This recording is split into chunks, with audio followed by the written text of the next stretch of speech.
Já tá? Aí, bom dia, boa tarde, boa noite, enfim, né? Para quem estiver assistindo a gente não sincronamente. Esse é o nosso primeiro encontro para discutir o livro Lógica das Ciências da Cultura. A gente pretende fazer uma leitura integral do texto e aproveitar aqui, né, que a gente tem já uma quantidade inédita de cassirrerianos a ponto de encher uma van já, para fazer uma boa discussão, então, desse que é um dos legados mais maduros da obra do Cassirer, né, onde ele expõe a sua teoria do símbolo, assim, do jeito mais maduro, mais conciso também, né, ao que ele chega já, então, assim, mais de década depois da publicação do último volume da Filosofia das Formas Simbólicas. E aí, para esse primeiro encontro agora, eu vou passar a palavra para o Caio, mestrando da Unicamp, que estuda centralmente esse livro e essa fase do desenvolvimento do Cassirer. Né? Então, Caio, você tem aí a palavra. Pessoal, assim, vocês se manifestem quando acharem que é legal se manifestar, né? Aí o Caio interrompe também na hora que ele achar que dá para interromper a fala dele, enfim, né? Levantem mãozinha, escrevam no chat, e é isso aí. Boa discussão para todo mundo. Fala aí, Caio. Valeu, professor. Boa tarde a todos os presentes e as presentes também. E bom dia, boa tarde, boa noite a quem está ouvindo assincronamente. Bom, como o professor Rafael me introduziu já, eu sou Caio Vitoriano, sou um aluno de mestrado aqui da Unicamp, entrei esse ano, é meu primeiro semestre agora. E eu desenvolvi junto com o professor Rafael uma pesquisa de iniciação científica sobre a lógica da ciência da cultura, que é o livro que a gente vai discutir aqui hoje. E aí, no meu mestrado, o objetivo é expandir um pouco o escopo, estudar também o que eu já tinha feito na IC, né, mas foi mais focado no livro.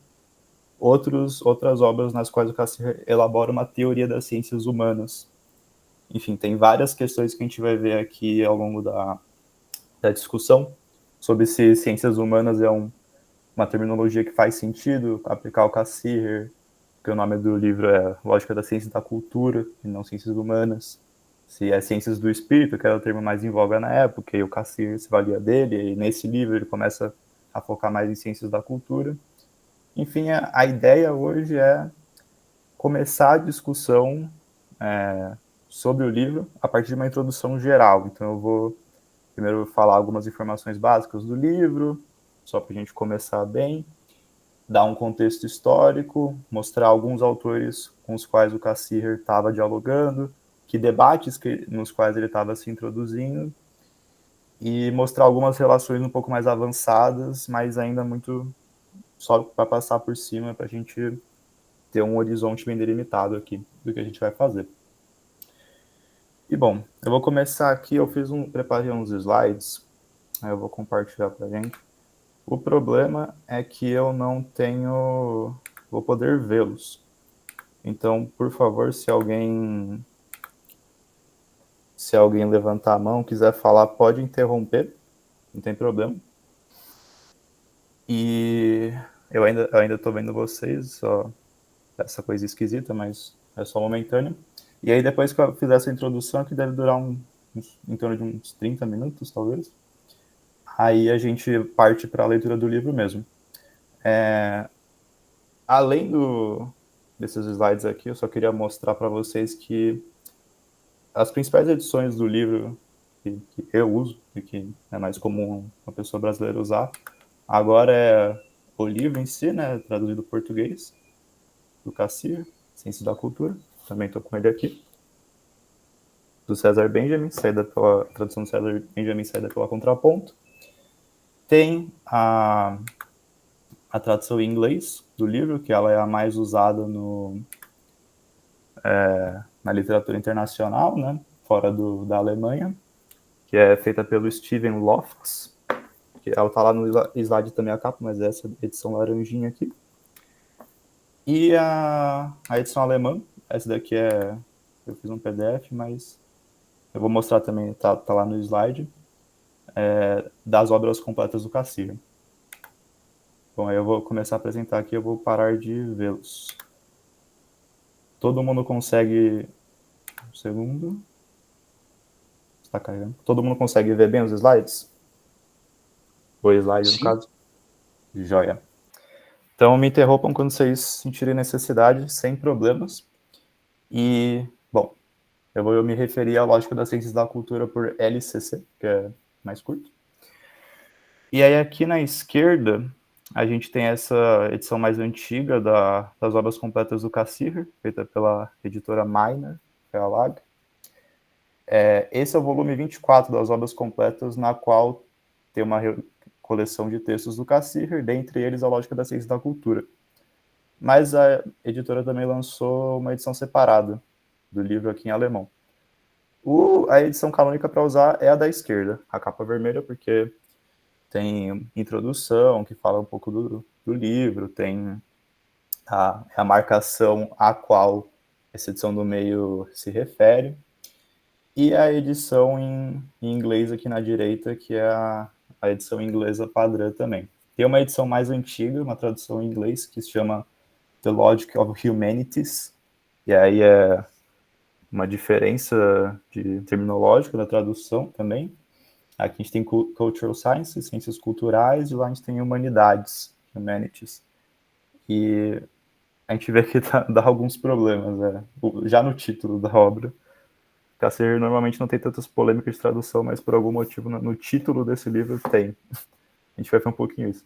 E na tradução em português, o César Benjamin omitiu o lógica do título, né? Então é só Ciências da Cultura.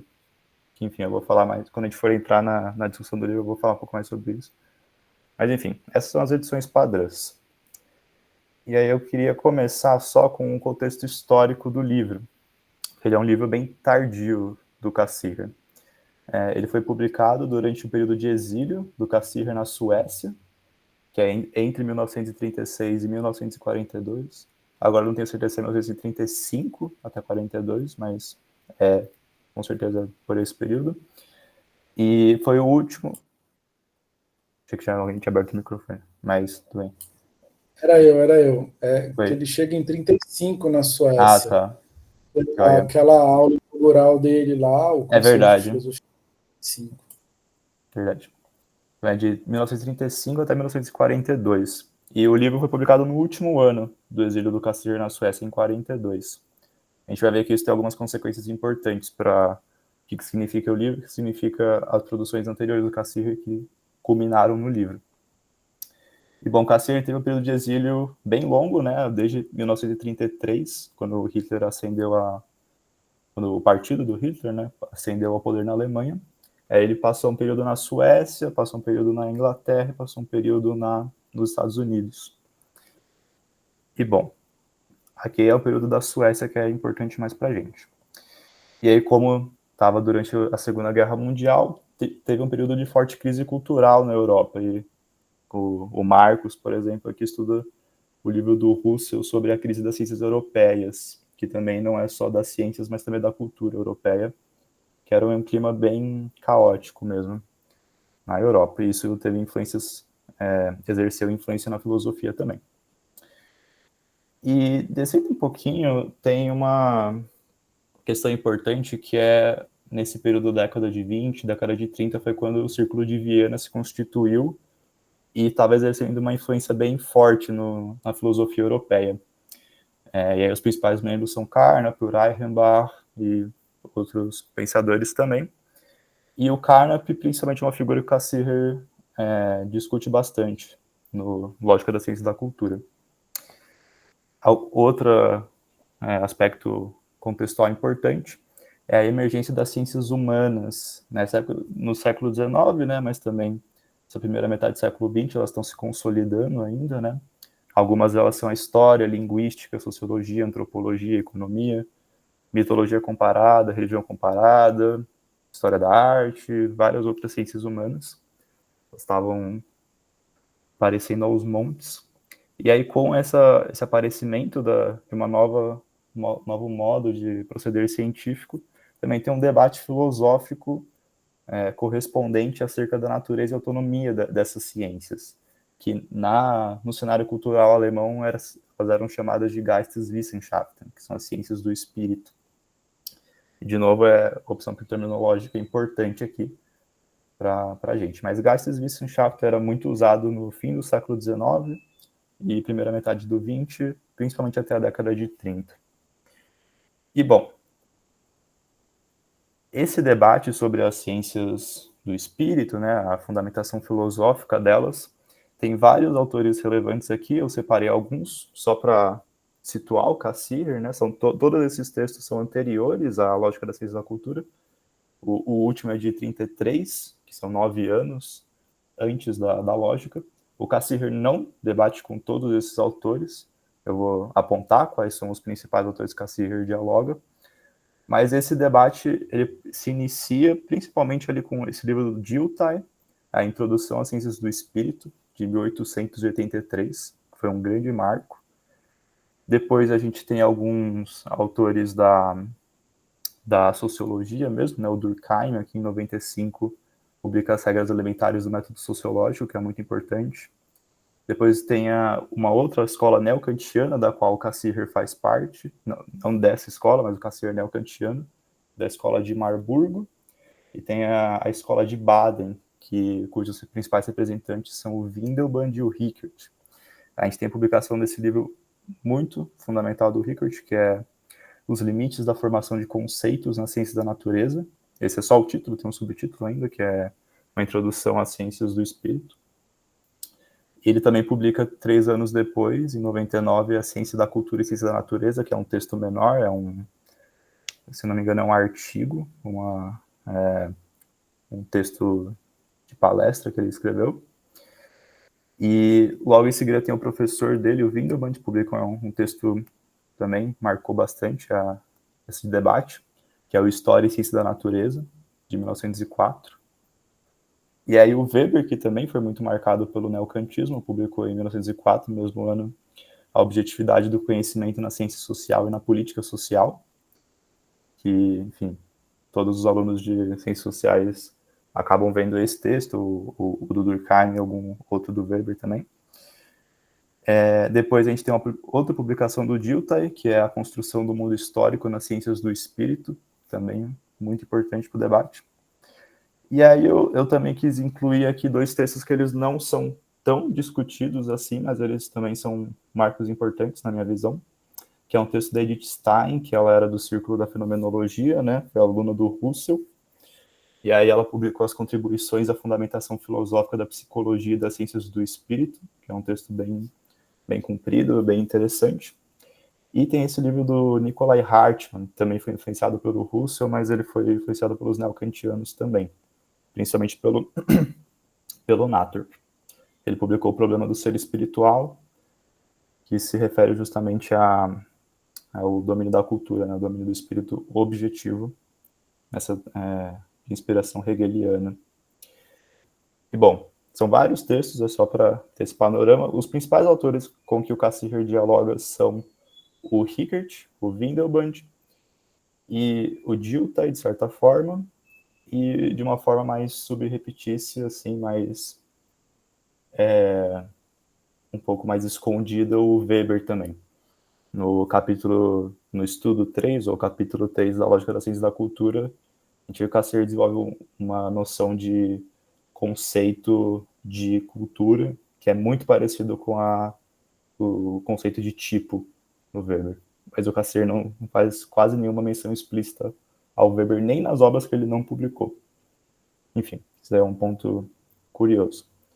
É só para indicar isso. E, bom, algumas informações gerais sobre o livro mesmo, A Lógica da Ciência da Cultura, que aí ele foi publicado em 1942, foi 3 anos antes do Cassirer falecer, lá nos Estados Unidos já. Como eu já mencionei, o texto de referência é o volume 24 das obras completas do Cassirer, que é uma das coleções das obras dele. Tem as obras publicadas, essa ECW, e tem as obras póstumas, que é ECN. E eu vou mencionar elas depois, que elas são importantes. E, bom, o livro ele possui diversas traduções, do inglês, para o francês, para o espanhol, português, que acabou de ser lançada, do espanhol um pouco mais antiga, para o francês é um pouco mais recente, e para o inglês é de 2000, já faz uns 20 e poucos anos. E, bom, um pouco sobre o que esse livro significa na obra do Cassirer, em geral, assim. Durante a minha iniciação científica, eu desenvolvi uma tese que foi importante para mim, sobre como entender esse livro na argumentação do Cassirer, e que é a seguinte, que, bom, eu vou ler primeiro tópico que eu coloquei aqui, que é durante o período na Suécia, o Cassirer se debruçou cada vez mais na teoria das ciências do espírito e na antropologia filosófica. São duas linhas investigativas que ficam cada vez mais sobressalentes no pensamento do Cassirer. E, para mim, tem um motivo para isso. E o Cassirer já anunciou esse motivo na obra maior dele, na obra-prima dele, lá em 1923, que foi o primeiro volume da Filosofia das Formas Simbólicas, que é no prefácio, esse trecho que eu coloquei, eu vou ler ele.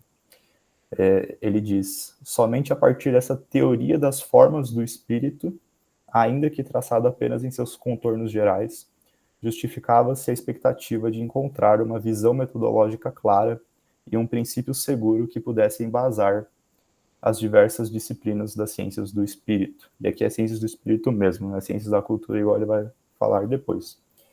E aí, na minha iniciação científica, eu argumentei que Cassirer ele julgou necessário, a partir da década de 1910 e a década de 20, desenvolver uma filosofia da cultura, e cujos principais resultados ele indica e elabora na Filosofia das Formas Simbólicas, que é esse FFS, que tem 3 volumes, né? O primeiro de 23, o segundo de 25 e o terceiro de 29, mas já estava terminado em 27.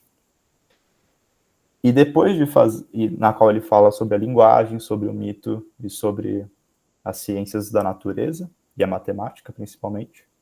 Depois de ter realizado esse plano de fazer essa teoria das formas do espírito, da cultura, ele se volta para as ciências que estudam elas, ou seja, as diversas disciplinas das ciências do espírito. E aí ele elabora uma teoria das ciências do espírito, que culmina nessa lógica da ciência da cultura, e uma antropologia filosófica também, como a gente vai ver mais para frente, para justificar o estudo científico da cultura e como ele se diferencia do estudo científico da natureza. E, bom, ou seja, Cassirer começa, na década de 10 e de 20, a fazer uma filosofia da cultura, e agora ele passa a fazer uma filosofia das ciências da cultura. Certo? E, bom, os únicos livros que o Cassirer publicou sobre esses dois assuntos são a LCC e o Ensaio sobre o Homem, que já é de 44, o penúltimo ano de vida do Cassirer.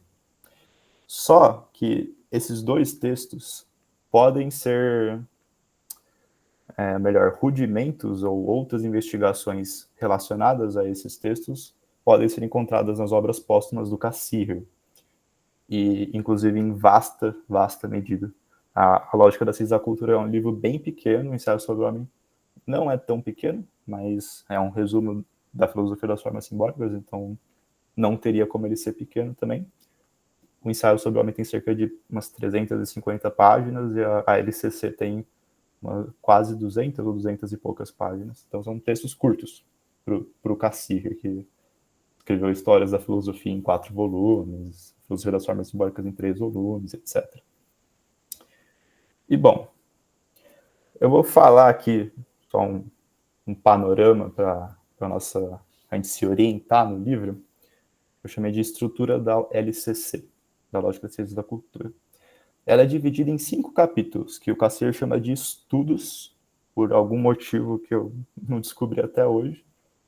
E normalmente ele divide os livros dele em capítulos, e esse livro ele dividiu em estudos, o que indicaria talvez que eles são estudos independentes, só que no próprio livro Cassirer deixa claro que ele se refere a estudos anteriores. Então, enfim, é um pouco obscuro porque ele chama de estudos, mas são essas 5 sessões grandes, E eu vou mostrar depois um pouco da relação entre elas, que elas têm entre si. E, bom, o primeiro capítulo é o objeto da ciência da cultura, e ele é dividido em duas subseções. A primeira, eu estou descrevendo aqui o conteúdo dela, é o surgimento histórico do estudo da cultura. Então, Cassirer, ele parte desde o pensamento antigo para mostrar como que do mito surge uma visão mais científica, o que essa visão científica trabalhava e como ela foi se desenvolvendo até culminar lá no Renascimento a um estudo autoconsciente da cultura. E ele termina essa subseção mostrando como ele parte disso para fazer a filosofia da cultura dele. E é na segunda sessão desse primeiro capítulo, ele introduz o problema da antropologia filosófica. Isso é bastante importante aqui, que se trata do problema da distinção entre a consciência animal e a humana, que, enfim, eu não vou entrar em muitos detalhes sobre isso, mas esse problema, solucionar esse problema para o Cassirer é permitir que as ciências da cultura tenham uma autonomia de objeto, em contraposição às ciências da natureza. Que os seres animais, né, uma parte dos seres vivos, são os seres com mais proximidade dos seres humanos. E Cassirer vai argumentar que eles têm uma certa diferença, entre aspas, ontológica, não é uma boa palavra, mas uma diferença essencial entre os animais e os humanos, que permite com que ciências da cultura tenham várias diferenças qualitativas das ciências da natureza. Mas, bom, esse é o primeiro capítulo. O Cassirer está determinando o objeto de qualquer investigação científica da cultura. No segundo capítulo, o Cassirer ele aborda essa percepção de coisa e a percepção de expressão. E também tem duas subdivisões. Na primeira, ele faz uma fenomenologia da percepção, e essa fenomenologia ele diz que é inspirada melhor, nesse texto eu acho que ele não diz que é inspirada no Russell, mas nas obras póstumas ele diz claramente, que aí seria um estudo sobre a consciência perceptiva humana e como que isso ajuda a separar as ciências. Ele quer partir da percepção para chegar em mostrar como que a ciência parte de um modo de percepção e dela constrói conceitos, ou forma conceitos. E na segunda sessão do capítulo 2, subseção, né, ele aborda de novo o problema da antropologia filosófica e oferece uma solução, ainda que provisória, a ele. A antropologia filosófica ela é desenvolvida em maior detalhe no ensaio sobre o homem, no primeiro capítulo primeira sessão do livro. Ele é mais extenso nisso. Mas aqui ele já aponta os principais traços, os principais argumentos que ele se utiliza para resolver esse problema. E, bom, tendo feito isso, ele parte exatamente para os conceitos, que ele chama de conceitos de natureza e conceitos de cultura, que são o que eu chamo aqui de construtos teóricos de cada ciência, ou seja, a ciência da natureza e da cultura, a partir da percepção, ou seja, como que cada ciência, partindo do campo perceptivo, elabora conceitos teóricos condizentes a esse domínio perceptivo. E como que, se aqui já estava bem diferenciado o rumo de cada ciência, quando a gente vai analisar as características de cada formação de conceito, aí fica bem patente. E aqui é importante mostrar que tem uma dicotomia nos títulos, né, de cada capítulo. No capítulo 2 tem percepção de coisa, que o Cassirer vai atribuir às ciências da natureza, percepção de expressão, que ele vai atribuir às ciências da cultura. Aí tem os conceitos de natureza, que obviamente são da ciência da natureza, e os conceitos de cultura, que são os conceitos das ciências do espírito, ciências da cultura. Só que no quarto capítulo, essa dicotomia, apesar dela parecer existir aqui, a gente diria por inferência que esse problema de forma é um problema das ciências da natureza, problema de causa, um problema da ciência da cultura, não existe. É uma falsa dicotomia, é uma dicotomia aparente, porque a tese do Cassirer principal é que toda atividade científica tem problemas de forma, tem problemas de causa. E no caso, eu achei uma formulação esquisita do Cassirer, porque, na verdade, ele está preocupado em distinguir dois tipos de explicação científica, que seria uma estrutural sistemática, que seria problema de forma, que a ciência busca explicar os fenômenos dela de um ponto de vista estrutural, sistemático, tomando todos os fenômenos como correlacionados entre si, e um problema de causa que se refere às explicações científicas de cunho genético e mecânico, ou seja, a explicação de origem do fenômeno, do encadeamento causal que gerou o fenômeno. E o Cassirer vai mostrar que, apesar de a ciência da cultura tenderem mais a explicações de forma e a ciência da natureza tenderem mais a explicações de causa, no fundo, tanto uma quanto outra se valem dos dois tipos de explicação. É só um problema de grau, né? Não é qualitativo. E, bom, no capítulo final tem esse título aqui, A Tragédia da Cultura, entre aspas, a tragédia, que é uma referência a um livro do Georg Simmel, que, para quem é das ciências sociais, é uma das principais figuras da sociologia, né, do nascimento da sociologia. E ele foi orientador do Cassirer durante a formação dele. Ou seja, ele exerceu bastante influência no Cassirer. E esse livro, o Cassirer discute, ele se contrapõe a esse livro do Simmel, e a visão que o Simmel tem sobre a essência do espírito humano enquanto autoalienação, que para o Simmel a cultura ela é trágica porque em sua própria essência ela produz obras culturais que não dizem respeito a ela. E aí, por isso ela é trágica, ela tende a esse sofrimento eterno porque ela tende a se separar ela produz coisas, e é essencial que ela produza obras culturais, só que essas obras são separadas dela, elas são alienadas. E aí o Cassirer se opõe a essa caracterização do espírito do Simmel, ou melhor, ele se opõe a esse caráter trágico e oferece a própria solução para como isso se dá. E, bom, dessa estrutura geral, são muitas coisas aqui, eu basicamente acabei de resumir o livro inteiro, mas a gente vai ver os detalhes ainda, né, obviamente.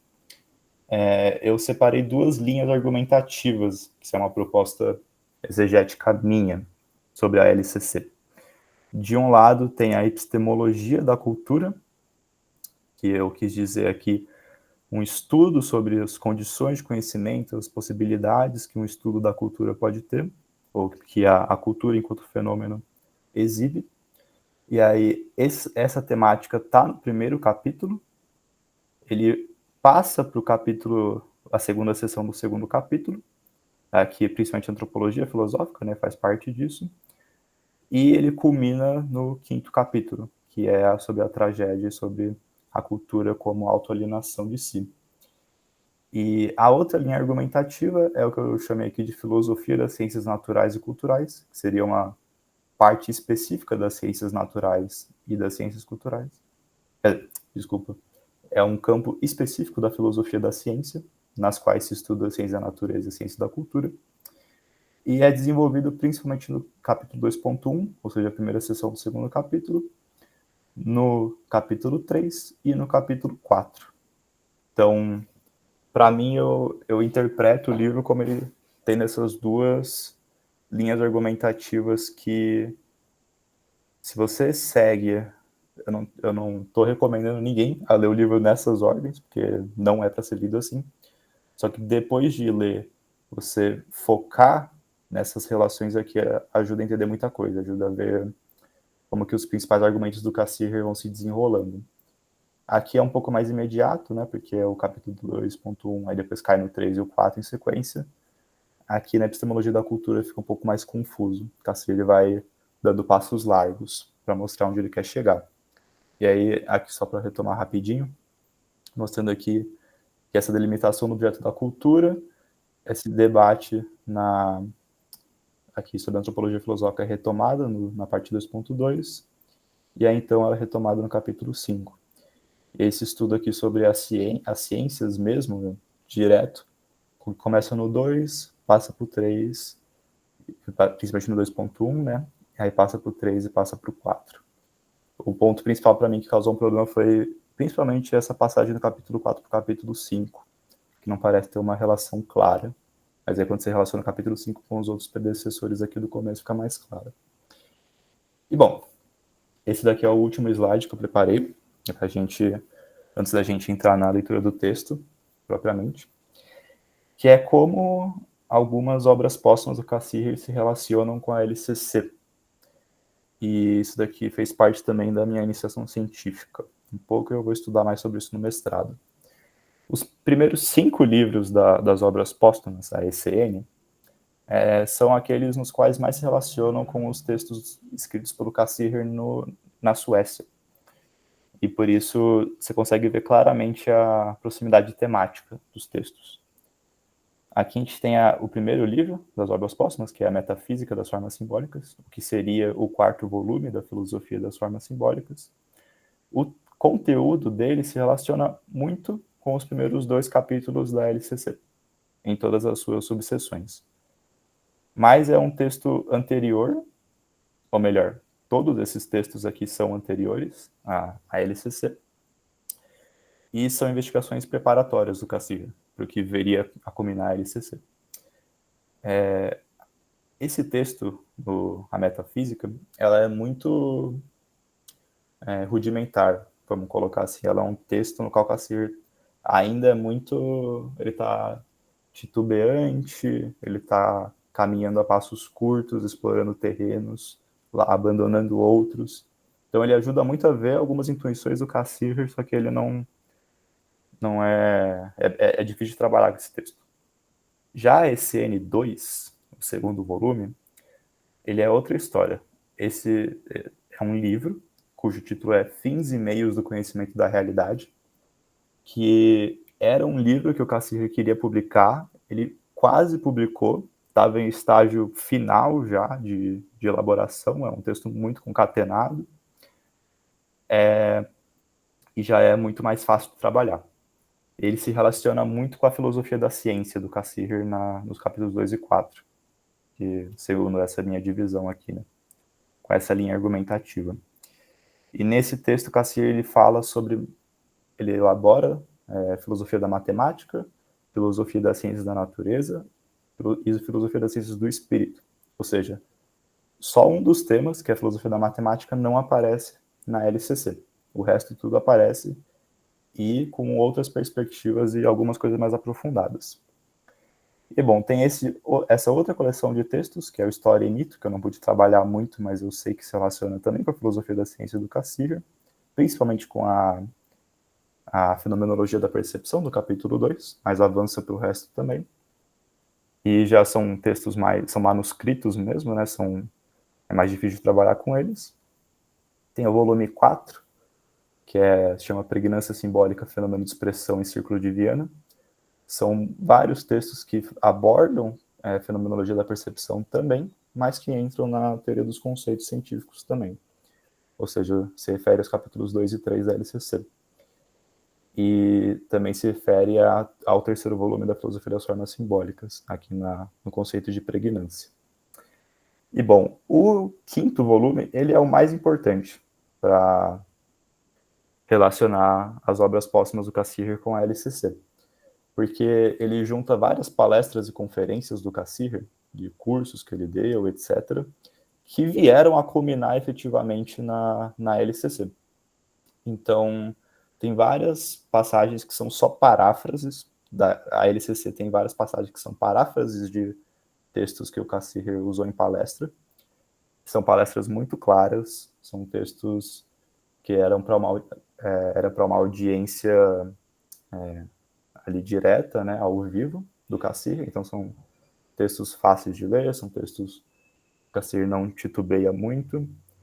E a única parte temática que não se encontra aqui é a tragédia da cultura. Está faltando aqui, só vai até a parte 4 do livro.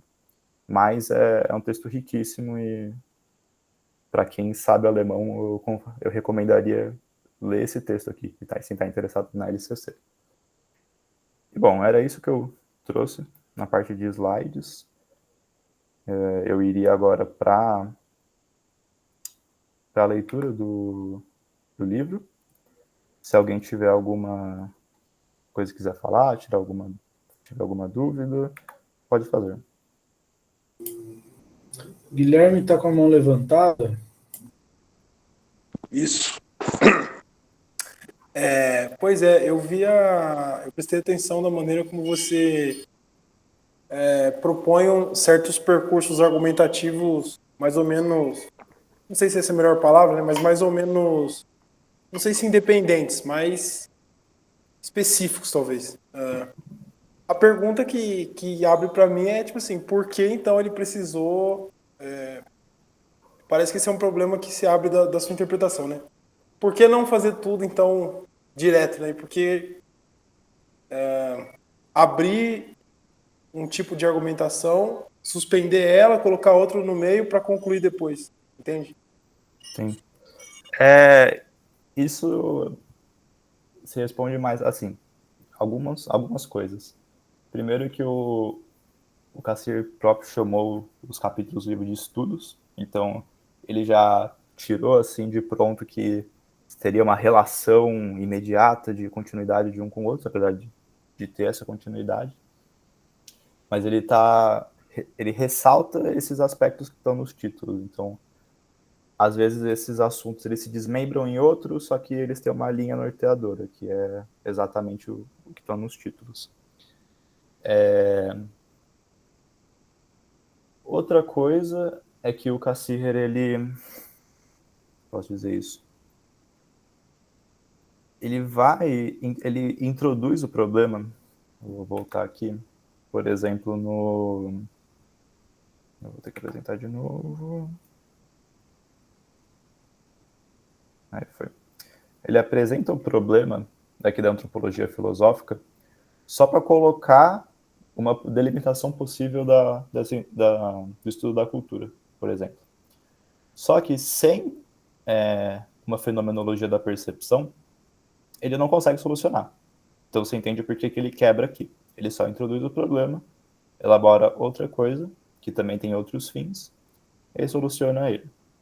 Aí ele continua aqui a descrição da ciência, só que também, só depois de poder ter feito tudo isso, é que ele pode, de fato, só depois de mostrar que os objetos culturais eles são obtidos pela percepção de expressão, por serem a percepção de expressão, por esses objetos serem descritos em conceitos bem específicos da ciência da cultura, e eles serem descritos de outra forma que problemas de forma, problemas de causa, é que ele consegue chegar na problema da cultura como produção de criação de objetos e por que o problema do Simmel pode ser resolvido. Então, apesar de, assim, no grosso, assim, a gente poder fazer essa abstração aqui, essa separação, né? As coisas ainda estão relacionadas, né? No fim das contas, ainda é o que eu chamo de teoria das ciências humanas, ou teoria da ciência da cultura, enfim. Porque esses assuntos eles ainda estão muito interrelacionados, você precisa dos resultados de um para avançar nos outros, etc. Aqui é só mais uma distinção temática, assim, que, de novo, o Cassirer não fez ela, então é melhor você ler o livro de uma capa até outra capa em sequência. Só que se você vai fazer um estudo mais aprofundado, por exemplo, sobre, sei lá, como aparece a teoria da ciência da natureza no Cassirer nessa obra, aí é mais importante você focar aqui, por exemplo. Um outro motivo que aí já é bem mais conjectural é que, de novo, foi durante o período de exílio do Cassirer e foi no último período, foi o último ano dele de estadia na Suécia. Depois ele teve que fugir para os Estados Unidos. Ele publicou isso logo antes de sair da Suécia. E uma hipótese que o Lofts, o tradutor da edição inglesa mais recente, levanta é que o Cassirer, assim, juntou o livro bem rapidão, revisou, mandou para a editora, publicou e já vazou, assim. Foi só para não deixar essa parte pendente e se mudou. Ele fala isso, que às vezes pode ser meio titubeante, mas por causa disso. Mas como o professor Rafael falou, é um texto bem direto do Cassirer. E justamente por ser isso comprovaria a hipótese, né? Por o Cassir estar preocupado com a guerra e com o bem-estar dele e da família dele, foi o mais direto possível, sucinto, às vezes falava de uma coisa depois, às vezes voltava para outra, justamente por causa do período que ele escreveu isso, né? Mas obrigado pela pergunta. Perfeito, Caio. Valeu. Pessoal, vão puxando aí a fala, tá? O Celso está inscrito. Vai lá, Celso.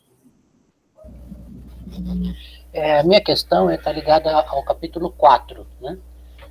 Despertada lá porque eu vou ter que falar sobre o Goldsmith, do tempo lógico e do tempo histórico para o pessoal da introdução, né? Então me deu a entender que o capítulo 4 tá ligado a isso, né? Tempo histórico e tempo lógico, ou uma visão platônica, uma visão aristotélica da ciência. É por aí ou eu estou errado? É totalmente por aí, Celso. Você tá... Ó, eu vou te falar que o meu... Cadê aqui? Eu não vou compartilhar de novo. Mas no capítulo 4, isso que o Cassir coloca como 2 tipos de explicação científica, eu interpreto como sendo a recepção dele do estruturalismo. O primeiro é o estruturalista. Eu dediquei uma sessão inteira minha do meu último relatório de iniciação científica só para apontar isso. Eu queria ter ido mais longe, eu queria ter mostrado que o Cassir, ele menciona o Saussure, ele menciona alguns estruturalistas linguísticos e etc. Não nesse livro, mas no ensaio sobre o homem, e em um artigo que ele publicou em 1944, que é chamado O Estruturalismo na Linguística Moderna, que aí ele fala mais a fundo, e ele diz que o estruturalismo ele é não uma corrente das ciências humanas, ele é o movimento científico da contemporaneidade. Ele define que a ciência todos os campos estão tendendo a explicações do tempo, de explicações estruturais sistemáticas. E ele justifica isso, ele traz exemplo da física, da linguística de novo, da matemática, da biologia, e é exatamente isso, como eu entendo. Eu entendo que o Cassir, igual o Lofts fala, é estruturalista avant la lettre. ele só não tinha... Ele ficou mais forte estruturalismo na década de 50, né? Na década de 40 ele estava engatinhando, mas os franceses, pelo menos. Só que o Cassir, ele estava nessa vanguarda. Para mim, totalmente. Totalmente. Obrigado. Nada. Manda, Guilherme. Eu só queria complementar o que o Celso comentou, porque eu também tô me preparando e lendo alguns artigos assim sobre... Aliás, artigos não, o próprio Goldschmidt ele vai falar isso depois, que o estruturalismo ele é um movimento científico em geral, né? Que na verdade o tempo histórico, o problema, né, do tempo histórico e do tempo lógico é como é que você faz a história da filosofia chegar a um estatuto científico? Como é que você... O debate metodológico, que no fundo a minha hipótese é essa, vou pesquisar um pouco mais, se tudo der certo eu apresento lá na terça-feira, é que eles têm em vista principalmente um debate sobre a filosofia cartesiana com o Alquier, que na verdade era o Guerrero e o Alquier ficaram nessa briga, não tem pão. Então o Alquier lia Descartes com um percurso existencial, que me parece entra um pouco naquela... Ele fala, né, da pesquisa genética, né? O método genético de pesquisa. O que ele está falando ali é que isso não serve para fazer história da filosofia, né? Você não pode... Enfim, só para complementar aí, porque eu li bastante sobre o assunto. Uhum. Não, assim, tem as críticas pós-estruturalistas, entre aspas, ao estruturalismo, dizendo que tem que ter mais uma preocupação histórica, não dá para ficar só no tempo lógico, etc. E nesse sentido, o Cassir também ele é muito sensível, né, à perspectiva histórica, e a gente vai ler aqui, essa primeira sessão do primeiro capítulo é exatamente assim, né, ele desenvolve historicamente o surgimento da ciência da cultura. Então, como um vanguardista nesse sentido, é difícil colocar o lugar dele exato, só que eu acho que ele estava totalmente nesse debate estruturalista como definidor de atividades científicas. Agora, ele não coloca claramente que a filosofia segue isso. Eu já fiz uma apresentação falando que ele justifica, não tão explicitamente, que a filosofia é ciência e ela segue todos os critérios que ele coloca no capítulo 4, mas ele não é nada explícito. Ele, metafilosoficamente, ele era bem resguardado. Você pode falar de novo. Ô, tropa, foi mal. Hoje eu tô empolgado, mano. Que pegou bem, tipo, as duas linhas de interesse que eu tenho, né? Tanto a metodologia, mas também o que me parece, tipo assim, como você lê em vários momentos, que o Cassirer, ele parece um pouco se colocar numa linha por ordem de razões, depois do Kant. É que agora, cara, eu tô lendo mais de um texto do Cassirer e embananou tudo. Mas, tipo assim, eu entendo, ele vai, pelo menos, se inserir nessa tradição. Quer dizer, ele interpreta o Kant assim, né? A intenção do Kant é justamente responder perguntas, levar as forças do pensamento para dentro das ciências, da matemática, da biologia. Eu tenho interesse nessa interpretação justamente porque depois ele vai ter Davos com Heidegger. Então, eu posso entender essa interpretação do Cassirer como de uma maneira assim, estruturada por uma ordem de razões, mano, da história da filosofia, tipo assim, na qual ele, quer dizer, parece que ele se entende como representando um avanço nessa ordem de razões em relação ao Kant. E que isso passa justamente pela questão da ampliação do campo científico e especialmente das ciências humanas. Não sei se ficou clara a minha pergunta. Ficou. Assim, eu não colocaria, eu concordo, assim, mas eu não colocaria a questão nesses termos, porque ele deixa bem claro nos artigos que o professor Rafael traduziu, o conceito de filosofia como problema filosófico e o idealismo crítico como filosofia da cultura, a relação dele com Kant, que é, enfim, tem outros textos vários, obviamente, mas nesses textos ele coloca que o Kant introduziu um filosofar crítico, e o Kant ele desenvolveu isso, não ficou parado na mesmice, aplicou outros campos de experiência, só que ele tinha uma limitação histórica que as ciências humanas não estavam constituídas ainda. E aí, como elas se constituíram, a filosofia crítica, da qual Cassirer e os neocantianos fazem parte, devem se voltar a essas ciências enquanto modos de experiência e enquanto modos de experiência que estudam modos de experiência, que seria a cultura, e como que isso afeta um sistema filosófico crítico, né? Ou, enfim, relacionado ao método do Kant. E nesse sentido, ele não se coloca como exatamente alguém que, uma coisa meio hegeliana, né, de a filosofia culminou em mim, mas ele se vê como alguém que tem um certo dever, né, filosófico de, inserido numa tradição, continuar ela e tentar melhorar onde não estava adequado, né. E nesse sentido, ele reconhece tanto os motivos históricos de por que ele está fazendo o que ele está fazendo e reconhece a parte lógica argumentativa de por que ele tem que fazer o que ele tem que fazer. De novo, o Cassirer ele é muito sensível a muitas coisas. Ele era muito interdisciplinar, versado em muitas coisas, então é difícil colocar em caixinhas. E eu quase chamei ele de estruturalista lá no meu relatório, mas ainda é difícil você ficar colocando as pessoas em caixas, assim, ainda mais um autor como o Cassirer. Mas, sim, eu acho que a sua intuição básica tá certa. Caio, eu tenho uma pergunta rápida. Desculpa cortar o Guilherme, mas eu não sei se foge muito do escopo da proposta de hoje, mas o professor disse que você estava preparando uma resenha sobre essa tradução, né? Não sei se você pode adiantar alguma coisa da sua impressão do texto, porque ele é recém-lançado, né? E como a gente sabe, tradução de texto filosófico é sempre uma bucha, né? Porque aquele conceito outro que foge, não sei, o que você pode falar alguma coisa sobre isso? Em geral? Em geral, o que você acha dessa tradução? Não, é bom para já passar já, né, a leitura, uma pergunta boa para isso. Mas, assim, eu acho que ela, assim, ó, vamos começar pelo começo, pelo título, né, que é Lógica da Ciência e da Cultura, e por algum motivo o César Benjamin omitiu lógica. Eu acho isso um pecado, porque o Cassirer publicou esse texto em 1942. Os textos do George Boole sobre lógica formal são, assim, 1870 e pouco, 1880 e pouco. Então, a lógica simbólica formal matemática já estava com uma tradição longa. E o Cassirer sabia disso, o Russell sabia disso.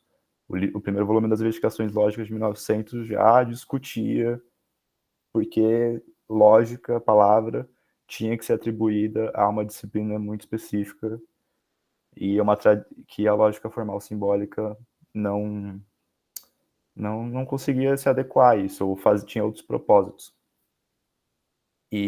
Ou seja, isso foi em 1900. O Cassirer leu tudo isso, estava ciente disso. E em 1942, um dos textos assim, relevantes, né, da bibliografia dele, ele coloca a palavra lógica. Ele está se inserindo nessa discussão de uma certa forma e ele está querendo preservar o sentido da palavra lógica, que não é de lógica formal, simbólica. Ele está colocando, se inserindo na tradição de lógica do Kant, na tradição de lógica do Russell e de outros autores, do Mill e etc. Então ele sabe o que ele está fazendo aqui. Então você perde, enquanto um documento histórico, o leitor que vai pegar esse livro e ler já vai ser cortado de imediato, né? Bom, aí tem outras coisas, né? Eu acho que perdeu por não tirar o lógica do título, apesar de acertar na ciência da cultura. Eu acho que não deveria ser humanidades, igual tem na primeira edição em inglês. Mas aí eu acho que faltou algumas coisas. Por exemplo, faltou um prefácio do tradutor, que o Cassirer não tem o prefácio. Então, é um texto que é difícil de você só um leitor leigo na filosofia, leigo em filosofia contemporânea, pega esse texto e lê do começo assim, sem entender exatamente o que o Cassirer quer, de onde que ele vem, que pressupostos ele tem. É um texto cheio de pressupostos, que é um texto de maturidade já. Então, pelo menos um prefácio que falasse Cassirer é um neocantiano. O que significa ser um neocantiano? Por que ele está fazendo teoria da ciência da cultura? Com quem que ele estava dialogando? Então, por exemplo, aqueles autores que eu mencionei, é importante mencionar para ver que ele... E, por exemplo, o principal ponto de contato para mim, dado o público brasileiro, seria mencionar o Weber, falar o conceito que o Cassirer está fazendo lá está alinhado com o Weber, de teoria de tipo, etc. Aí tem coisas pontuais, né, que por exemplo, aqui embaixo tem, o César Benjamin colocou mesmo, um Wirken, não sei onde é que está, mas ele traduz por ação aqui. Despontou a ideia de que é uma ação e, portanto, uma realidade. Aí o César Benjamin relaciona Wirken, que é a ação, com Wirklichkeit, que é a realidade. E eu acho que a edição em inglês é mais adequada, porque aqui que a ideia de que há um efeito. Seria uma outra tradução possível de Wirken. Enfim, coisas mais pontuais, mas eu acho que faltou, de novo, o título eu acho que é complicado, se omitir lógica, eu acho que falta um prefácio, eu acho que já se tratando de um texto filosófico, e a gente já tem uma certa tradição de traduzir, editar textos filosóficos, eu acho que faltou um índice onosmático ou de conteúdo, acho que isso faz falta também. E todas essas coisas estão na edição inglesa, por exemplo, não é como se estivesse reinventando a roda, partindo do zero. Acho que a edição inglesa ela é a melhor edição não alemã que a gente tem disponível. Mas comentários gerais eu ficaria por isso. Pode falar, professor. A impressão que eu tive, porque eu estava com o texto em alemão, daí depois eu pedi o texto em português, né? Eu comprei o livro, então eu não tive muito tempo de ficar cotejando os dois textos, mas eu não sei se é uma escola de tradução, ele tem um estilo meio francês, assim, os franceses às vezes eles meio que parafraseiam o texto, em vez de... Porque às vezes a gente vai traduzir e fica lá encasquetado numa palavra que em português que você tenta, né, ou tem uma palavra em alemão, você tenta pegar um equivalente em português e fica difícil. Os franceses, eles resolvem isso meio que esquecendo a palavra e pegando o sentido geral do texto, né? E eu acho que, pelo pouco que eu percebi, eu tenho a impressão que ele faz isso em alguns momentos. Ele tira tudo que o Cassirer coloca, né? Como se fosse... não tem todas as palavras em grego do Cassirer, ele tira. Ele é o editor, né, da Contraponto. Não sei se isso é uma coisa de editor também, de querer simplificar o texto. Porque a tradução, ela não parece ruim, mas eu acho que ele tem uma opção, assim, uma opção de, às vezes, resolver mais pelo sentido do texto do que ficar preso às palavras, né? E eu acho que em filosofia isso é meio complicado, às vezes, né? Eu gosto de tentar manter no máximo a estrutura do texto do autor, né? E ele faz várias modificações assim no texto, às vezes onde é voz passiva, ele põe ativa, enfim. Mas acho que isso a gente vai ver mais quando a gente começar a ler mais, né? A gente vai perceber mais essas coisas. Não sei que impressão vocês tiveram também a oportunidade de comparar o original com a tradução. Uhum. Eu ainda não tive a oportunidade de ver assim, a linha por linha, mas assim, alguns conceitos principais eu já vi alguns problemas, assim, principalmente, por exemplo, no subtítulo, né, que é, como coloca, não tá aqui o índice, tá aqui o índice. Assim, eu acho extremamente problemático, por exemplo, ele colocou aqui o capítulo 3, conceitos naturais e conceitos culturais, entre aspas. Não tem as aspas no original. Por que ele colocou a aspa? Ele tá colocando uma coisa já no Cassirer que não tava lá.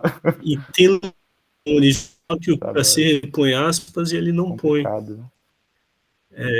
Ele tira as aspas, né? Então tudo isso eu acho importante numa tradução. Se o autor põe uma aspas, é porque tem um sentido aquilo, né? Ainda mais o Cassirer, né? Porque ele não está usando alguns conceitos, ele não usa da forma tradicional que se usa esse conceito, né? Você põe entre aspas e ele não põe, ele tira. Então, não sei, tem essas coisas. Sim.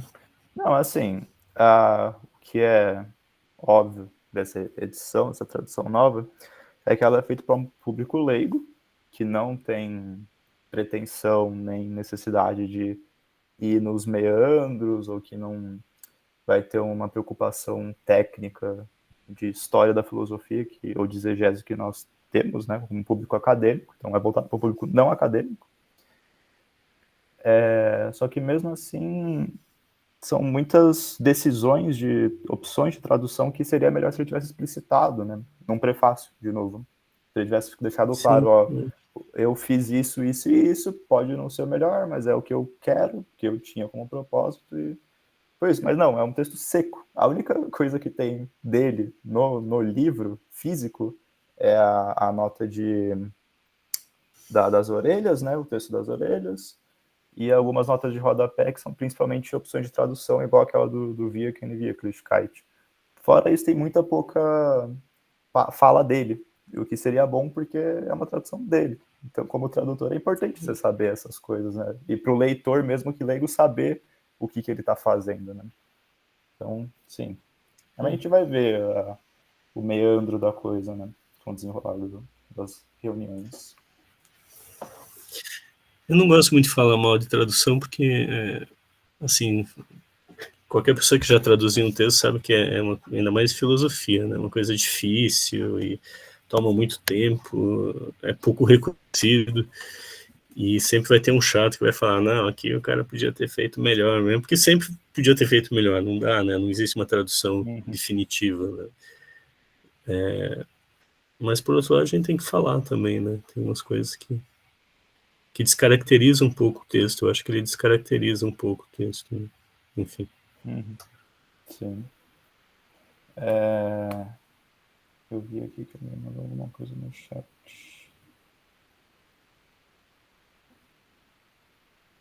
Pedro, Henrique, Caio, você consegue? Claro, consigo sim. Não sei por onde, mas eu consigo, obviamente. Me manda um e-mail, de forma mais direta. Manda o que você precisar. Quem quiser, enfim, pergunta pra coisa pra mim, eu mando lá, tudo certinho. Bom, alguém mais tem algum comentário antes da gente entrar na leitura? Sim, sim, poderíamos. Ou alguma lista de e-mail, algum Classroom, algum grupo do WhatsApp. A gente faz sim. Só, antes de começar, desculpa. Quem não tá no grupo lá do Jeca, por favor, deixa o contato no chat, porque em breve a gente vai fazer essa... Eu tô encarregado disso, né? Então, por favor, deixa o contato, Isso, boa. Aí a gente já entra, já desenrola isso aqui, beleza? Valeu.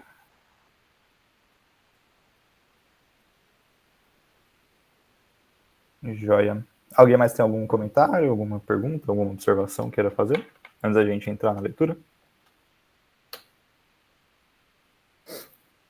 Não? Joia. Então vamos entrar, né? Deixa eu ler um pouquinho, que já foi bastante tempo já sem ler. Bom, primeiro capítulo, o objeto das ciências da cultura. Já vimos um pouquinho sobre ele. Eu vou começar aqui a ler, então. Platão diz que o espanto é a genuína emoção filosófica, pois nele está a raiz de todo filosofar. Se esse for realmente o caso, podemos nos perguntar quais objetos despertaram primeiro a admiração do homem, levando-o ao caminho da filosofia. Foram objetos de tipo físico ou espiritual? Foi a ordem da natureza ou foram as próprias criações do homem? Bom, esse parágrafo aqui é bem legal, porque primeiro ele está de fato vendo do ponto zero, né? O espanto. Quer ver o que espantou o ser humano para produzir o filosofar. E aqui a gente vai ver um pouco mais para frente, só que nem é tanto filosofia no sentido estrito, de uma teoria racional, a priori, da experiência e tal. Eu acho que o Cassi está falando aqui bem num sentido de... A gente vai ver depois, né? O que leva a tentar fazer uma ordem objetiva universal. Estabelecer isso, que seria o propósito principalmente da ciência. Mas eu acho importante ressaltar essa dicotomia aqui, que vai perdurar ao longo do livro inteiro, que foram os objetos de tipo físico ou espiritual? Foi a ordem da natureza ou foram as próprias criações do homem? Ou seja, ele está colocando em dois lados aqui o que o ser humano quis estudar primeiro objetivamente. Foi a natureza ou foi a cultura, as criações humanas? E é um detalhe que é uma separação de objetos. No capítulo 2, ele vai mostrar como que na consciência esses objetos são constituídos pela percepção de formas diferentes. Que ele já está sugerindo aqui no começo. Continuar. A hipótese mais natural diz que a primeira coisa que emergiu do caos foi o mundo dos astros, adorado em quase todas as grandes religiões cultas. Provavelmente, nesse terreno, o homem começou a se emancipar do feitiço sombrio da superstição, elevando-se a uma visão mais livre e mais ampla da totalidade do ser. A paixão subjetiva, o esforço de subjugar a natureza pela ação de forças mágicas, deu lugar à visão de uma ordem objetiva e universal. No curso dos astros, na sucessão de dia e noite e na repetição ordenada das estações do ano, o homem descobriu o primeiro grande exemplo de um devir uniforme. Aqui eu acho que é muito legal que o Cassirer está sugerindo, não está afirmando muito explicitamente, o que ele está entendendo por uma visão caracteristicamente científica, que é tentar abrigar a totalidade do ser, e aqui é mais filosófico, né, mas ser já como uma concepção científica e a totalidade dele, ou seja, que a razão abrangendo a tudo, que o Cassir vai falar de razão mais tarde nesse capítulo, e que a ciência ela encontrou, o ser humano encontrou e ficou surpreendido, queria descrever o que sofre devir uniforme, o que nas mudanças do tempo tem uma uniformidade, ou seja, tem uma repetição de fenômenos. E é que o Cassir está afirmando que foi exatamente objetos de tipo físico. Foi no curso dos astros, na sucessão de dia e noite, na repetição ordenada das estações do ano, que começou a se observar regularidades que poderiam ser descritas. E é interessante também notar que o homem começou a se emancipar do feitiço sombrio da superstição, que estaria relacionado com uma certa paixão subjetiva e o esforço de subjugar a natureza pela ação de forças mágicas, que para quem está um pouco mais familiarizado com Cassir, é o mito, né? Que ele está falando como que a ciência surge em contraposição, né, ao mito, e ele vai se delongar bem mais nisso depois, e no capítulo 2 ele vai fazer isso também, né, na primeira sessão. E é interessante, né, essa caracterização que ele faz, que de uma certa perspectiva subjetiva que o mito tinha, né, se valendo de explicações por forças mágicas, superstição, começa a ter certas tentativas de explicar a natureza pela natureza, só o que tem dentro dela, nada de sobrenatural, e algo que seja o mais objetivo possível. Enfim. Se tiverem comentários, podem fazer. Pode falar, professor. É bem coisa de exegese mesmo, assim, porque lá no comecinho, né, aquele físico e o espiritual, no texto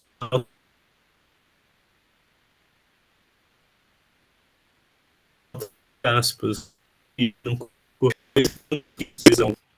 estanque entre o físico e o espiritual, né? Por Cassir, o físico também ele já vem meio espiritualizado, né? Exatamente, né? Aqui o físico. E daí na tradução você tira as aspas.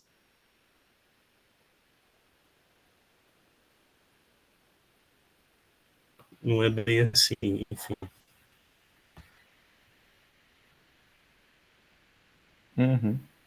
Sim. Então são opções, né, que são complicadas. Seria melhor se fossem justificadas, né? Enfim. Então vamos continuar. Então esse devir... deixa eu falar rapidinho também. Então, o que o Alexandre pontuou agora é fantástico, né? Porque, na real, essa primeira pergunta do Cassir vai ser anulada mesmo como pergunta, porque não tem um que vem assim exatamente primeiro, como se viesse todo o lado, por exemplo, da percepção de coisa primeiro e depois da percepção de expressão.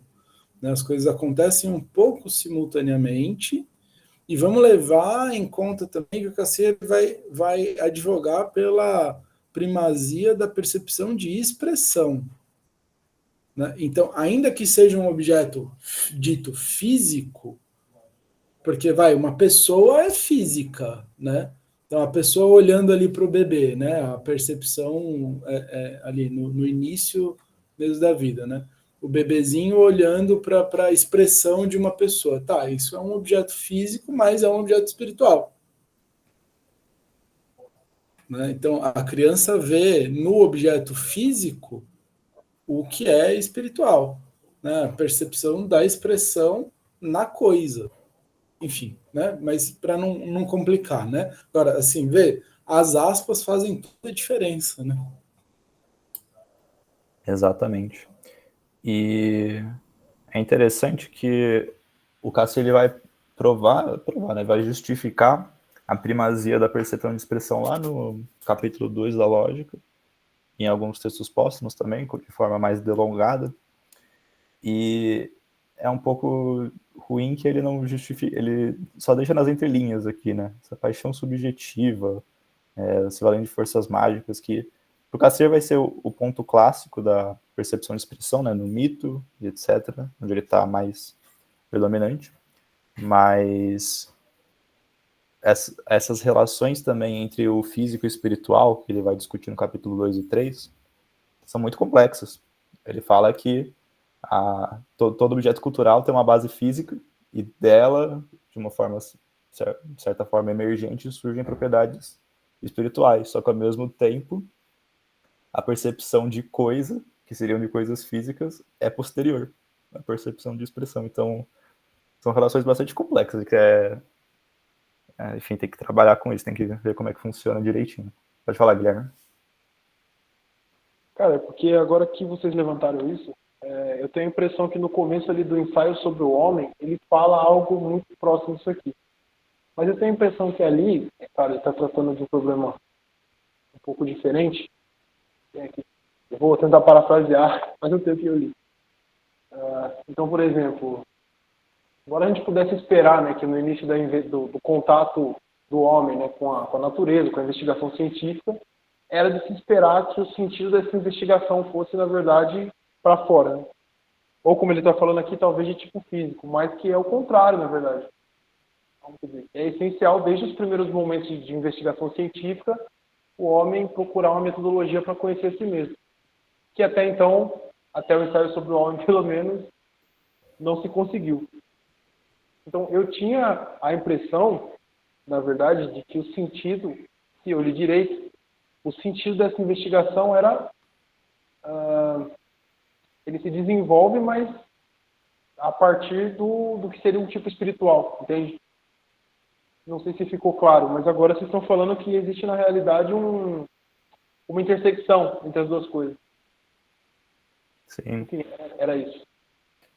O Cassir, ele é bastante mais dicotômico nesse livro do que ele é em vários outros lugares. Só que, de novo, ele é, que a gente fala tecnicamente de funcional, né? Ele é funcionalista. Então, para ele tudo está em correlação. Não existe simples coisas separadas, pelo contrário. Para ele isso seria um substancialismo, né? Você tomar coisas como separadas de outras em nenhuma relação com outras é extremamente equivocado. E ele vai apresentando as coisas de uma forma assim, né? De novo, como o professor Alexandre mencionou, ele faz isso de forma bem sutil, né? Colocando aspas para não ser muito enfático, etc. E depois ele vai correlacionando tudo de novo. No capítulo 4 isso fica bem mais claro. Ele fala, não dá para ser substancialista também. Tudo está em relação, as ciências elas se sobrepõem, a linguística ela pode se valer de métodos da ciência da natureza, e apesar de ser predominantemente uma ciência da cultura, etc., é difícil evitar isso.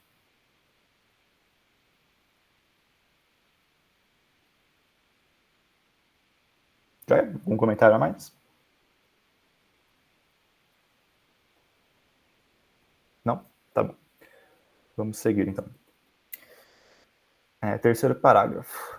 Esse devir estava muito acima de sua influência, do poder de seus desejos e de sua vontade, do homem, né? Não tinha nada daquele caráter caprichoso e incalculável que caracteriza tanto as ações humanas comuns quanto a das forças demoníacas primitivas. Despontou a ideia de que há uma ação e, portanto, uma realidade sujeita a limites fixos e leis determinadas e imutáveis. Isso aqui, de novo, é bem importante para como ele caracteriza, né, que seria esse filosofar, esse fazer científico, e que ele está apontando que aqui no começo, esse devir estava muito acima de sua influência, do poder de seus desejos e de sua vontade. Ele está entendendo que essa natureza ainda está fora do controle dele, apesar de não estar diretamente relacionado com essa aleatoriedade, né, essa irregularidade que estava presente aqui ele diz, tanto nas ações humanas comuns, ou seja, que ele vai falar logo agora de moral, das ações humanas em comunidade, quanto das forças demoníacas primitivas, de novo uma referência ao mito. E apesar dessas coisas serem mais irregulares, agora está procurando essa realidade que estaria sujeita a limites fixos e leis, ou seja, coisas que podem ser regularmente descritas em relações regulares. Pode falar, professor. Caio, é que você apontou aqui, eu tô abrindo até as obras completas aqui, porque você apontou que esses textos aí, que essas palavras que estão aí, ação e realidade, são Wirken e Wirklichkeit, né? Daí, mas o que você sugere aí? Despontou a ideia de que há uma ação. Efeito também não é exatamente o caso, né? Efeito, efetividade. Efetividade cai bem ali, né? Mas não é bem efeito, né? Há um efeito e, portanto, uma efetividade, né? Ali é um limite de agir mesmo, né? Quer dizer, há um limite daquilo que e um detalhe anterior, perdão, o parênteses estranho assim, mas homem, né? Tá meio anacrônico também, né? Podia ser ser humano aí, puxa vida, né? Aí, assim, tá. Então, há um certo limite que os seres humanos encontram no efeito possível das ações que tomam. Aí ele está pensando nas ações ritualísticas e naquela coisa de subjugar os deuses pelos rituais, né? Como ele aponta em vários momentos, né? Como é que ficaria bom isso aí, na sua opinião, Caio? Você já deve ter pensado bastante nisso. Eu acho que efeito é o menos pior, infelizmente. Eu acho que o melhor é ficar o alemão mesmo, né? Até porque isso é uma coisa que o Lofts faz também, né?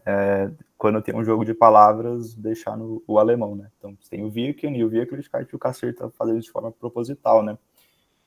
Eu acho que até efetividade seria melhor. Então, deixar a coisa do efeito e efetividade, que preserva também essa sonoridade do alemão. Mas eu acho complicado a ideia de ação aqui, porque o Cassir está justamente se contrapondo a isso, né? Porque ele está falando que esse devir da natureza, né, do curso dos astros, sucessão de dia e noite, as estações do ano, ele não tinha nada do que caracteriza ações humanas, que são frutos da vontade deles, né? Porque essa natureza está fora da vontade humana. E as forças demoníacas e sobrenaturais também estão fora da coisa humana. Só que essa natureza que está fora deles, que são dos seres humanos que são irregulares, né, que conseguem prever ações humanas, isso poderia ser previsível. Então, eu acho que é importante efeito também, porque a noção de problema de causa, depois que você vai colocar, é bem mecânico, ou melhor, mecanicista, né? Mostrar que na ciência você tem muitas explicações de causa e efeito. E você tem certas linhas que se sucedem no tempo. Então você consegue que uma coisa causa um efeito, e que um efeito tem uma causa. E aí, por isso, eu ainda acho não é perfeito. Ainda mais que eu vi que, né, tem essa polissemia. Mas eu acho que é o menos pior. Eu acho. Não, tá, é porque assim, aí eu estou tentando buscar coerência com as ocorrências todas no parágrafo, né? E tem um Wirken logo antes, né? Que liga com a ação também, tá bem na virada da página, né? Um pouquinho antes, um pouquinho depois aí. Não tinha nada daquele caráter caprichoso, incalculável, que era tanto as ações humanas comuns, quanto das forças demoníacas primitivas. E olha só, e nessa passagem tem o Thun e o Wirken. Né? Então tem ação de duas formas, ou quer dizer, tem essa aproximação possível, né? Do Thun e do Wirken. Aqui, né? Deixa eu até comparar, eu não tinha comparado isso tudo direitinho, não? Então, esse aqui é o Thun, né? Como Das ação gewöhnlichen humana. É. E aí fala que tem um Wirken, e portanto uma Wirklichkeit. Mas E aí você tá falando dessa ação humana e essa outra ação que também é Wirken das forças demoníacas primitivas, né? E na tradução Não, eu concordo. ele some primeiro Wirken na tradução, né? Uhum.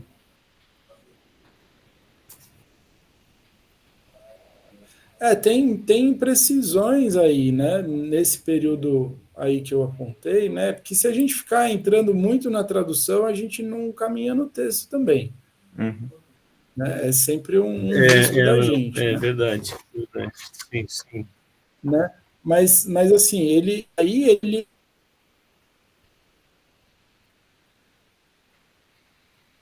omite também a distinção entre e Wirken, não é? Ele deixa de forma não explícita, né? Que ele fala quanto a das forças humanas. Isso aí de fato, não fica tão claro. Quanto a. Uhum. Pois é. Pois é, então, mas aí Thun e Wirken é a mesma coisa. Para esse A aí, né, ele coloca Thun e Wirken como se fosse Uhum. a mesma coisa. E de fato, não é, né? Não é. Uhum. Sim. Mas desculpa Igor, aí, toca o aí. Igor queria falar?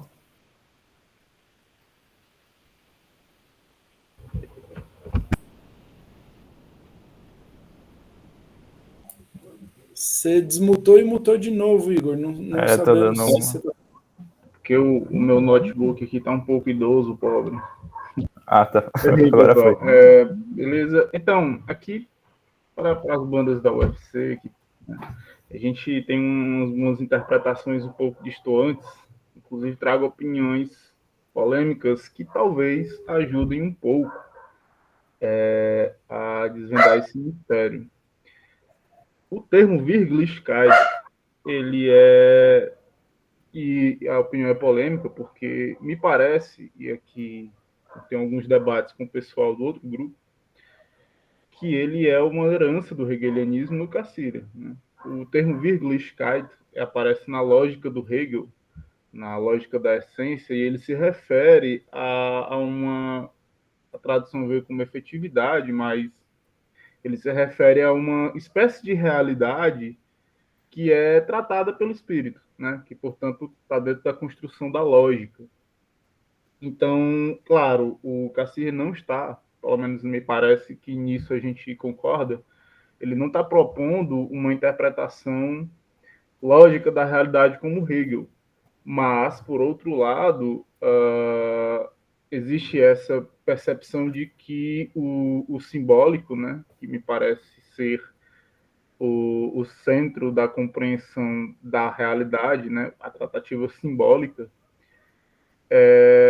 possui uma forte influência do espírito, né, do espírito enquanto construção. Portanto, existem relações linguísticas, históricas e míticas, né, do ponto de vista cultural. Então, muito possivelmente, essa noção de vírgula, a palavra Wirklichkeit, que na tradução literal seria efetividade, está sim se referindo à realidade, mas não à realidade pura, né? Uma realidade mediada, né, e me parece que não pela lógica, mas pela dimensão simbólica do, assim, enfim, da construção e, sobretudo, das ciências da cultura. Trago opiniões polêmicas. Desculpa, pessoal. Não tem problema. Eu acho que tem, sim, influência do Hegel aqui. Assim, eu acho que sim, o Wirklichkeit é uma palavra bem comum, né, no alemão, assim, tipo, eles nunca falariam a forma latinizada, né, o Realität, no dia comum, né. A gente fez meio que o contrário, que Wirklichkeit seria literalmente realidade, a gente costuma traduzir por efetividade em debates filosóficos de filosofia moderna para contemporânea, né?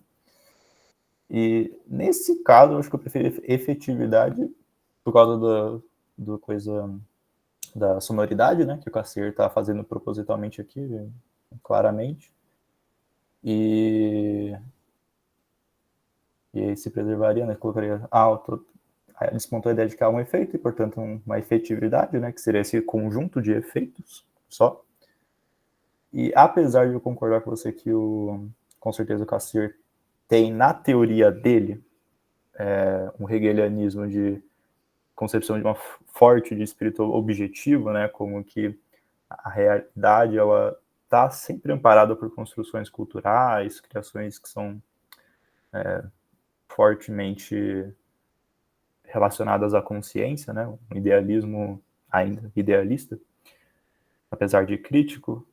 Eu acho que aqui não é tão, assim, um uso tão forte, não, porque o Cassirer não está falando exatamente da teoria dele ainda, ele só está falando, descrevendo um passado histórico.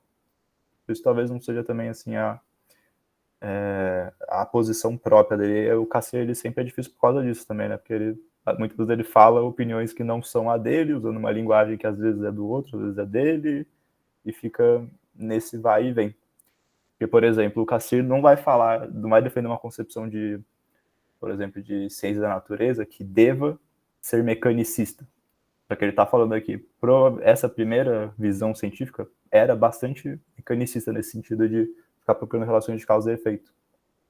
Então, mas esse é o problema de o Cassirer legou, um dos maiores legados do Cassirer, saber o que ele está querendo dizer quando ele fala de descrições históricas. Mas para as considerações, polêmica, é bom ser polêmico aqui mesmo. A gente não está aqui para ficar concordando com todo mundo, né? Eu não sei se estou viajando muito agora, mas também senão você vai ficar muito preso nas palavras, porque o Wittgenstein, para complicar, está entre aspas também, né? Ele está entre aspas? Tá. Nossa, tá mesmo. Eu pensei porque o Wirken, ele se aplica tanto às forças demoníacas, né, quanto a essa lei imutável, né? Então, o que ele quer dizer com isso? Sim. Acho que provavelmente ele só tá... Que nos dois não tá querendo tem um colocar... Os dois casos você tem uma efetividade, não é uma ação, né? Um efetuar, né? Uhum. Enfim. Eu acho que ele só tá querendo tirar um pouco do peso das palavras também, com esse aspas. Então, pois é porque... Desculpa, gente. A gente entra na pedreira e aí, né, até se arrepende. Então, pois é, mas é porque é muito difícil traduzir inteiramente o Wirken, assim, né, ainda mais no infinitivo, substantivado, né, dizer um agir, um efetuar, soa muito ruim na nossa língua de chegada também, né, soa esquisitíssimo, né, que é a coisa assim de o causar um efeito, né? Agora, também causar efeito não é uma tradução não problemática, né? A gente bota causa aí, e aí com isso tem um caminhão também de problemas aí, né? Mas o Alexandre pontuou bem, porque no período anterior, o Thun é humano e o Wirken é das forças demoníacas primitivas. Aí surge um outro Wirken que não é o das forças demoníacas e primitivas, que é um Wirken, é um produzir efeito que é arbitrário, né? A caracterização disso, miticamente, que é arbitrário. Está sujeito ali ao humor dos deuses e demônios, o que eles vão fazer, né? E aí você pensa numa outra efetuação que é ligada a uma ideia de logos, né? Ele não falou em logos ainda, mas eu acho que é mais ou menos o que está aí no fundo, né? E aí, então, é dessa outra concepção de causação de efeitos, do Wirken, que vem, então, uma ideia de uma realidade como efetividade, né? Uma realidade que é, então, assim, uma produção transcendental, tal, né, que também ele não colocou ainda aí, mas que no fundo é do que ele está falando, me parece, né? Uhum. Sim. De novo, por isso que eu acho importante deixar o alemão. Porque aí o César Benjamin fez certo, né? Ele deixou o alemão aqui embaixo, né? Na nota. Pode falar, professor. É porque é isso que o Rafael falou, que nos dois casos, o Tum é humano, né? Mas nos dois casos, o Virken se relaciona a algo que extrapola o humano no sentido de que foge ao controle, né? Ou pelo menos, assim, o humano tenta controlar de alguma forma, tanto controlar ali as forças demoníacas através da magia, quanto controlar as leis da natureza também, né? Mas são leis que já não estão dentro, né? Que estão meio para fora, que são um pouco independentes do agir humano e com as quais o agir humano tem que se confrontar, né?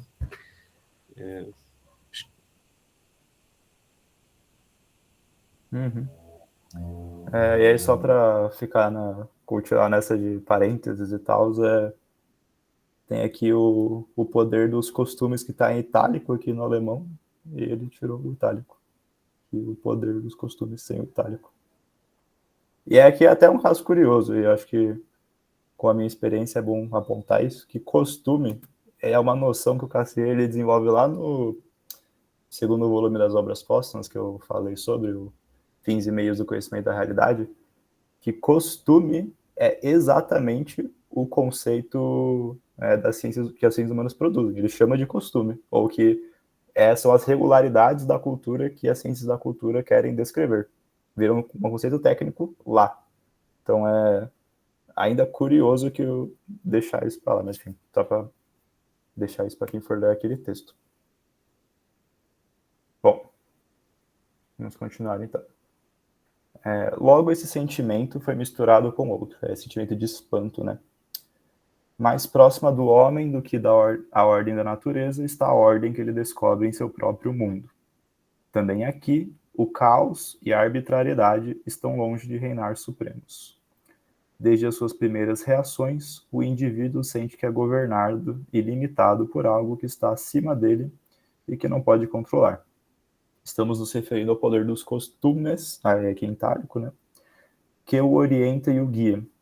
Esse poder vigia todos os seus passos e não deixa a menor margem de liberdade em suas ações. Governa e rege não apenas seus atos, mas também seus sentimentos e suas ideias, sua fé e sua imaginação. O costume é a atmosfera invariável na qual o homem vive e existe. Não pode escapar dela mais do que pode escapar do ar que respira. E aqui, né, o sentido superficial, né, que o Cassirer está colocando aqui, a ordem da natureza que estava acima do homem e que ele encontrou regularidades, também o homem também tem uma outra ordem, que ele faz parte, só que é acima do homem individual, que é a ordem do que ele chama de costumes e está associada à cultura também, que controla, de certa forma, as suas ações, a sua imaginação, seus sentimentos, etc.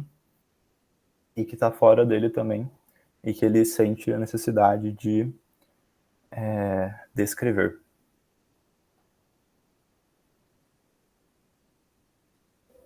Professor, você responde essa pergunta do chat?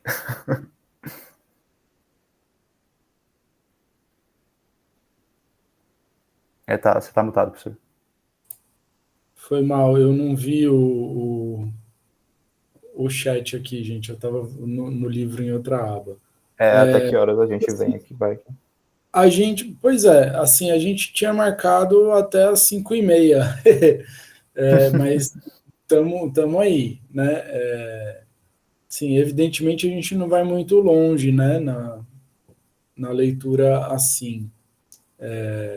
Acho que a gente pode estabelecer, gente, né, pensar em 1h30 com teto de 2, mais ou menos, estamos mais ou menos chegando aí. O que vocês acham da gente caminhar o próximo parágrafo, por exemplo, encerrar, ou tão a fim de fazer algumas considerações e encerrar aqui? Aí a gente continua de onde a gente parou, né? Tá? Só aproveitar e falar nisso, né? Aí, opinem aí, gente, continuamos ou paramos, mas só para falar disso, né? A nossa ideia é realmente ler o texto e ir lendo o texto, né? Claro que tem lugares em que a gente vai demorar mais, tem lugares em que a leitura vai ser um pouco mais rápida, né? Mas a ideia é a gente fazer mesmo esse trabalhinho de ler linha por linha, né? É um livro que permite isso, né? Pelo tamanho, por tudo, né? É um livro que permite. E aí também aproveito, né, pedir ao Caio para fazer essa primeira condução hoje, mas queria deixar o convite para vocês fazerem também, tá? Então, levanta a mãozinha, ó, eu assumo a leitura daqui para frente para a próxima sessão e tal, tá bom? Aí todo mundo tem um pouco a oportunidade de falar. Não se espera que a pessoa que vai conduzir assim tenha todas as respostas, né? É mais levantar os problemas, levantar a bola e a gente joga junto, tá? E aí, continuamos, mais um parágrafo, paramos aqui. Acho que o Francisco, que fez a pergunta, que devia responder.